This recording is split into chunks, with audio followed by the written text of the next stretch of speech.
ममता बनर्जी पर हुए हमले ने बंगाल की राजनीति में बड़ा तूफान खड़ा कर दिया है। लेकिन अब इसी मामले में टीएमसी के पूर्व प्रवक्ता रिजू दत्ता के बयान ने नई बहस छेड़ दी है।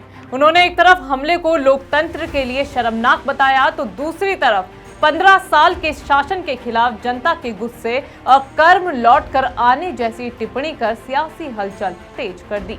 आखिर रिज्जू दत्ता ने ममता सरकार के पुराने मामलों का जिक्र क्यों किया और क्यों इस बयान को बंगाल की सियासत में बड़े संकेत के तौर पर देखा जा रहा है, देखिए हमारी ये रिपोर्ट। नमस्कार, आप देख रहे हैं वीके न्यूज, आपके साथ मैं हूं निशा उप्रेती।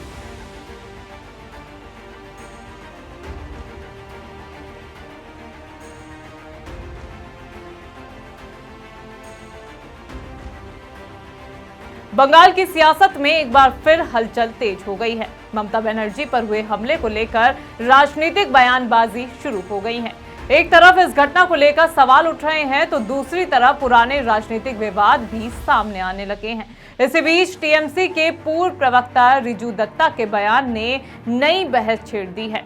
आपको बता दें कि रिजू दत्ता ने एक और जहां ममता बनर्जी पर हुए हमले की कड़ी निंदा की और इसे लोकतंत्र के लिए शर्मनाक बताया, वहीं दूसरी तरफ उन्होंने 15 साल के शासनकाल को लेकर भी सवाल खड़े कर दिए हैं।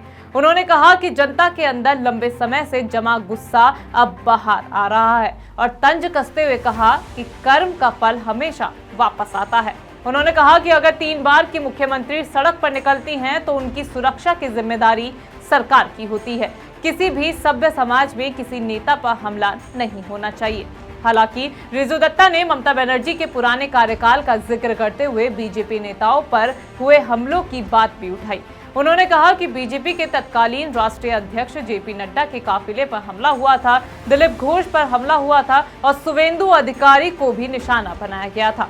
उन्होंने आगे कहा कि ममता बनर्जी के पास Z+ सुरक्षा है और अगर उन्हें कहीं जाना होता है तो पुलिस को इसकी जानकारी होनी चाहिए ताकि सुरक्षा व्यवस्था सही तरीके से की जा सके।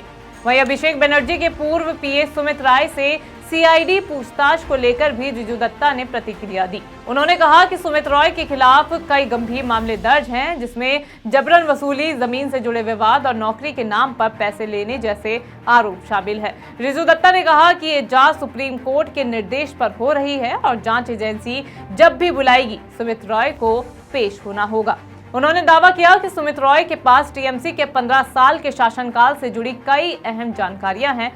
फिलहाल इस रिपोर्ट में इतना ही। बाकी की खबरों के लिए आप बने रहिए वीके न्यूज के साथ। नमस्कार। वीके न्यूज, राष्ट्र के नाम।